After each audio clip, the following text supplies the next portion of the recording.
Et tout le monde, je profite d'une petite balade dans les bois, dans les grès, pour partager quelque chose avec vous. Voilà, il y a 8 mois à peu près, je commence à avoir un petit peu mal au dos.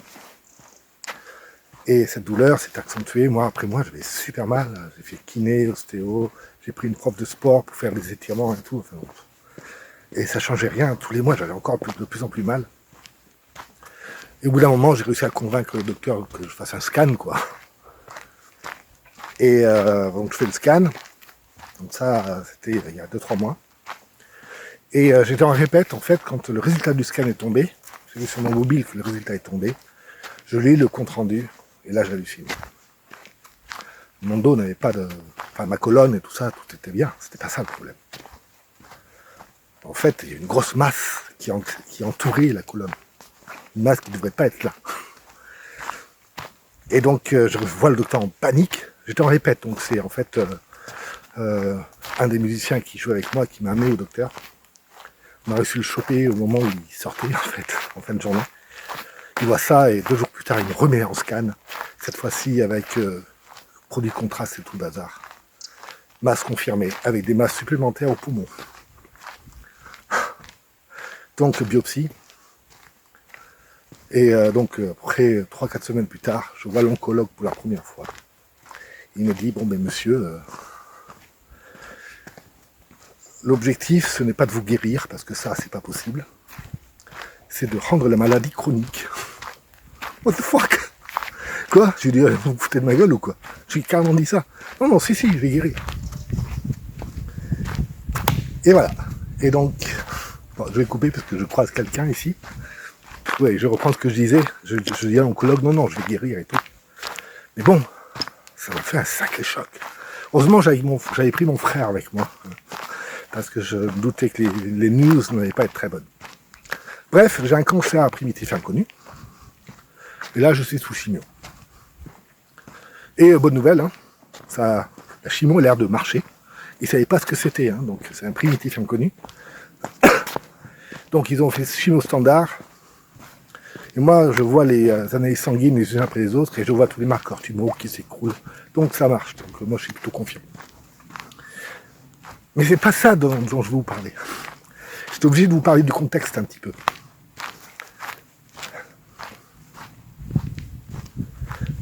Quand on voit le visage de la mort s'approcher,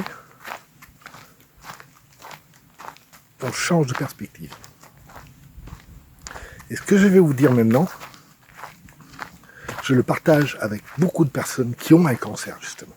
Parce que j'en ai rencontré un paquet. J'étais à l'hôpital, donc pendant les chimios, on discute. Et ils ont tous, à leur façon, ils arrivent à une certaine conclusion sur les priorités de la vie. Tous les jours, on a des petits soucis. Des soucis d'argent. Des petits soucis parce qu'on ne s'entend pas avec un tel ou on a une dispute avec un tel. Des petits soucis de santé. Hein, genre, j'ai le cul qui me gratte. Des petits trucs, quoi. Ah, j'ai un peu mal à la gorge. Ah, je suis malade, j'ai une crêpe. Et on se rend tout triste avec ça. Et on oublie le cadeau qu'on a. Le cadeau d'être vivant. Et qu'on a un temps limité devant nous. Quand moi, on me disait, ça se trouve, j'avais pas touché 2026. Hein. J'en avais peut-être pour 6 mois. Ben, je peux te dire que dans les 6 mois, j'allais pas glander, quoi. J'allais pas me morfondre. Et j'ai remis toutes mes priorités en route. Qu'est-ce que j'ai fait? Ben avec le petit groupe de musique, là, le duo, en fait, un duo, on a commencé à programmer les concerts dans tous les sens. On a fait de super concerts, même passé la radio. Je passe beaucoup plus de temps avec mes amis. Et je me demande si c'est pas eux qui me guérissent, en fait. Parce que j'ai reçu un soutien de mes amis qui était incroyable. Par contre, je ne leur parle jamais de ça. Ils le savent, je leur ai dit une fois, et c'est tout, on n'en parle plus. Je sens pas de la pitié dans leurs yeux. Non, non. Je sens de l'admiration. Et ça me fioule. Et je suis très entouré grâce à ça. Même les amis de cercle secondaire, tertiaire, les gens que je vois de temps en temps, les connaissances, quand ils sont au courant, parce qu'ils ne le sont pas, c'est pas moi qui leur ai dit, hein, mais en fait, j'ai toujours un message de soutien. Et ça fuel. Ça fuel l'envie de vivre. Donc, faire ce qu'on a envie de faire, moi c'était la musique, voir ses amis plus souvent, ou ça peut être sa famille aussi. Parce que moi je suis célibataire sans enfant, donc ça peut être voir les gens qui comptent. J'ai vu plus souvent mes frères, je téléphone plus souvent ma mère, et j'ai aussi décidé de faire les trucs que j'ai envie en fait. Quand il y a de la paperasse qui traîne, les trucs qui me stressent, genre faire les impôts, mais tant pis, je ne fais pas. Ou je les ferai, mais bon, tant pis si je suis à la bourre. Je les emmerde, tout simplement. C'est parce que c'est pas la vie. Je vais pas me faire emmerder pour des soucis si j'ai que 6 mois à vivre. J'ai pas 6 mois à vivre, hein. J'en ai pour des années, je pense. En tout cas, je me bats pour avoir le plus longtemps possible. Mais chaque jour, chaque minute de ce qui me reste à vivre, je le transforme en apothéose. Je recommence à marcher, à regarder la nature, à regarder les détails, à être gentil avec les gens, surtout, à donner du bonheur autour de moi et à en recevoir 1000 fois plus en retour. C'est incroyable, quoi. Une fois qu'on change de perspective, on arrête d'être emmerdé par les petits soucis, de s'emmerder soi-même, en fait, de se pourrir la vie soi-même. Je suis musicien aussi, donc j'ai lancé la création d'un nouvel album. J'ai remonté mon studio qui était pendant 4-5 mois, pendant 4-5 ans, pardon, qui était dans les cartons quasiment. Là, je me suis remis.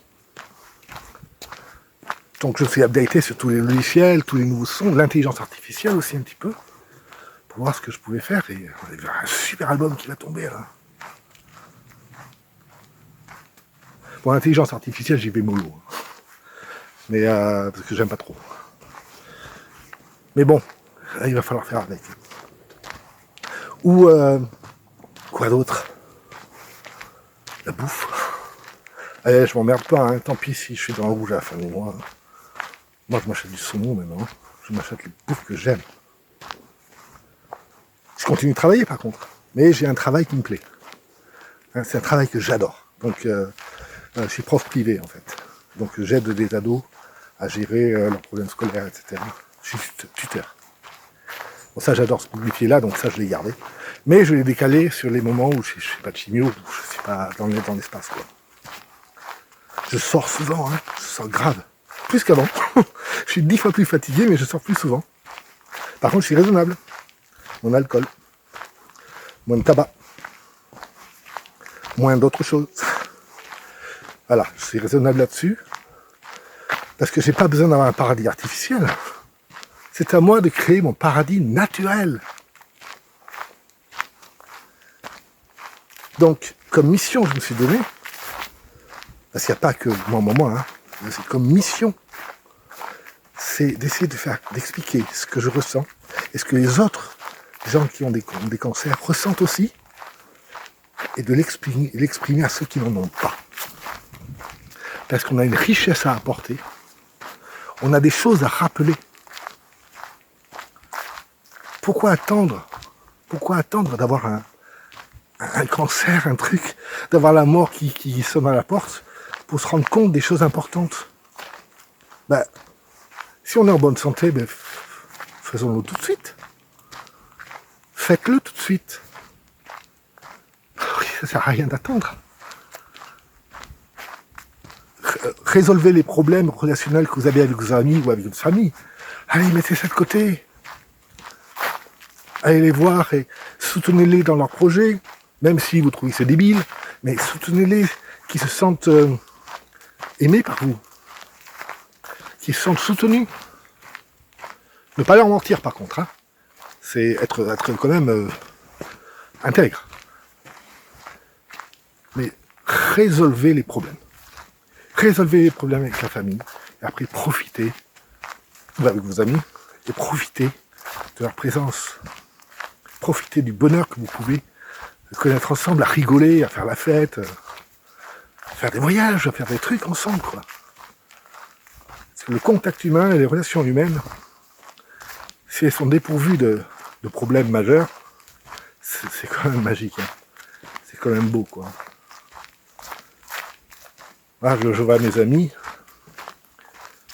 quand je sens l'amour qu'il y a entre nous, ou quand les gens, en fait, les gens qui ne me connaissent pas, qui sont pas de la tribu, et qui rentrent dans la tribu de manière éphémère, ou parfois qui arrivent pour de bon, ils voient ce qui se passe, ils voient tout le monde faire des câlins et tout ça, des câlins amicaux. Hein. Ben, ils trouvent ça super, quoi. Un autre truc, je suis devenu président d'assaut entre-temps. L'assaut du village, je suis coprésident avec d'autres personnes, et je m'implique, et depuis que j'ai ça, quoi, c'est fou. Je suis 10 fois plus actif qu'avant, et 10 fois plus fatigué. C'est pas grave, parce que je m'éclate, et c'est cet éclatage qui me guérit. La chimio, ça marche, hein. Je pense que ça guérit aussi. Mais la chimio avec une déprime, hein, à mon avis, la déprime casse l'effet de la chimio. Par contre, la chimio avec du bonheur, ben, ça amplifie l'effet de la chimio. Donc voilà. Bon, je vais arrêter là. C'est ma première vidéo. Je vais parler de plein de choses sur cette chaîne. Hein. Je suis scientifique aussi. J'ai un doctorat de physique. D'ailleurs, j'ai une autre chaîne qui, elle, a 10 ans. Qui est en anglais, donc je sais pas si ça va vous intéresser. Mais bon, vous pouvez faire un tour quand même. Ça s'appelle Physics.easy. Et donc, je parle beaucoup de sujets scientifiques. J'ai aussi une chaîne, je fais aussi beaucoup de musique, donc je parle de musique. Je suis aussi impliqué dans la politique, enfin du point de vue des pensées, hein, pas en tant que militant. Je prends comment dire ça, je prends un peu de recul, je regarde tout ça d'en haut. Alors parfois je rigole et parfois je rigole moins. Donc j'aimerais partager tout ça avec vous. Peut-être vous donner des idées pour avoir vos propres pensées. Peut-être vous donner des idées pour que vous aussi puissiez explorer certaines choses, des points de départ, quoi. Voilà. Bon, allez. Je crois que je vais arrêter de blablater. Et je vous fais un gros bisou. Salut.